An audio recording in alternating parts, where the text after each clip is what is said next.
Ladies and gentlemen, so much welcome. My name is the one, the king himself on the MIC one Celeb Jazz Ngabulijo. Mbere mbatusaka mawuli gaba celeb bamwe wali mu Uganda, East Africa, world all over. Ngatujja ate n'omukulu amanyidwa nga Lorenzo abera ku camera because gwe nkola naye nga today we are very happy to introduce to you the Celeb Jazz stickers. Bo yagala okwewangulira ka sticker nga kano kaberegenda ku simu yo kagenda buli muntu onaona naso bo yagala okwewangulira kyinzo kola kikimu kyokka genda wansi mu comment box section oberenga commenting nga ogamba Celeb Jazz like comment and subscribe. Omalo subscribinga tugenda kwa tukuweleza ka Celeb Jazz sticker nga kano ku simu yo, ku motoka yo, mu business yo, ku kikopo kyo. Tugenda kwa tuwawe ebirabo bingi nnyo because so za demi twaleetano nga twagala bagamba gwatana bakubanga subscribinga. Yongere kubanga subscribinga because the brand is growing even more bigger and bigger. So, muli mutya, mwasibye mutya, bitambula bitya, bigenda bitya. The name is King Smith. The channel is Celeb Jazz with King Smith. Tugenda kwatambulirawo olugambo watandikirawo olugambo olw'amaanyi nnyo era nga tugenda kwatandika n'olugambo olw'amwana mulenzi amanyiddwa nga Pastor Aloysius Bugingo ono nga munnange ebibye ne Teddy amanyiddwa nga mukyala Teddy Naluswa tebinaba kubanga biggwa. Ngenda kuba nkunyumiza lwaki ebintu bino tebinaba kubanga biggwa. First of all omukulu amanyiddwa nga Pastor Aloysius Bugingo Okananiland yavuddeyo n'ayogera ebigambo bingi nnyo olunaku lwabalirwa Easter ono nga yavuddeyo n'ayongera okubanga alumba basumba banne n'ayongera okubanga abalumiriza olw'okuba muno ba breaking up amakage era nga bano teyadde balala bonna. Mujjukire omukulu ono oli yalinga nga ayogera nnyo ku Pastor amanyiddwa nga Pastor Kiganda n'ayogera ku Pastor Senyonga kati abo n'abavaako. Omukulu kuno gwe yakuletedde omukulu amanyiddwa nga Pastor Robert Kayanja owa Rubaga Miracle Center Miracle Center Cathedral esangibwa side zali erubaga. Omukulu ono ebigambo yayogedde mu katambi akasinzo saasaana ku social media ez'enjawulo yavuddeyo n'annyonnyola muno. Omukulu ono amanyiddwa nga Pastor Robert Kayanja yavaayo n'abeera ng'ayimirira wakati we n'omukyala we amanyiddwa nga Teddy Bugingo. Mujjukire nti nno njagala okujjukiza ennyo nti nno omukulu amanyiddwa nga Pastor Aloysius Bugingo yavaayo n'afuna ekijujjulu ekimaama wamu kibayita DJ era nga esingo kiyita DJ amanyiddwa nga Pastor Martin Sempa ow'Emakerere.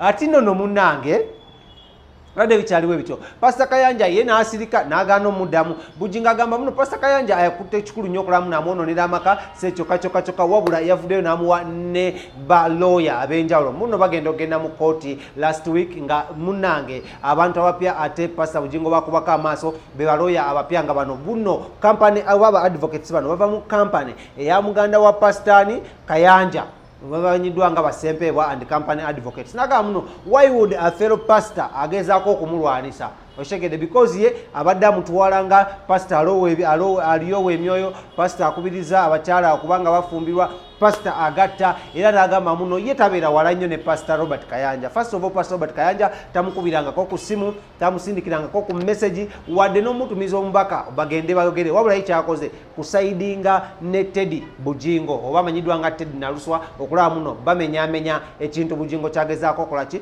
okubanga azimba. Yayogedde ebintu bingi nnyo era n'agamba kakabe katonye oba kakabe nga kakannyo pereke ky'omusana tewali wagenda mujja ku mukwano gwe n'omukyala amanyiddwa nga Susan Makula because Susan Makula akyusiza obulamu bwe mu bulamu buno bungi nnyo n'ebintu binyo byamwongeddeko ever since we bayawukana ate ne Teddy. N'agamba muno bagezaako ofuna divorce naye kati divorce ayagyeyimbyemu oba agiyimiriddemu si mulala wabula omuntu amanyiddwa nga Pastor Robert ne Jessica Kayanja aba Miracle Center wabula yatutte omukisa ogwo okubanga alabula. N'agamba munnange nno nze njagala okulabula omukulu amanyiddwa nga Pastor Robert ne Jessica Kayanja omukyala n'omwami Bakayanja njagala obbalabula n'okulabula okwawaggulu ennyo nga mbalabula okwesonyiwa amaka gange, okwesonyiwa ebya famire yange. Mundeke ndi musajja ekimala, nze nasomoka lwera ngenda kuba neerwanirira, sinayitako ku muntu mulala yenna kubanga akola ki nga nnwanirira. So ebintu byabadde bingi nnyo ebyagenze maaso mu ka clip kano byenjagala okuba nga nkulagako osooka nga obyetegerako naye nga ebya Pastor Bugingo ne Pastor amanyiddwa nga Teddy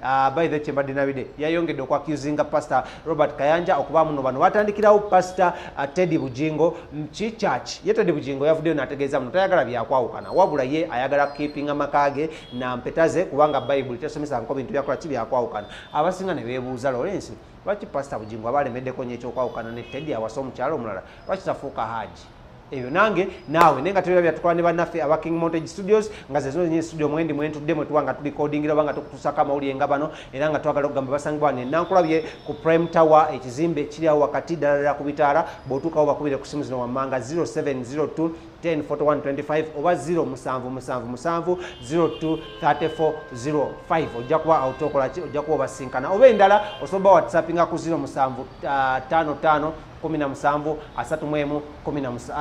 0755 31 17 31 17 bajja kwa kutusaako services zaabwe ez'enjawulo mu bunfu bw'oba onenyerwe mukatugende muka clip ka pastor amanyirwa nga pastor Bugingo bwe tukoma tugenda kwatulaba amawulire amala mangi nnyo wano mu ggwanga lya Uganda tovaawo.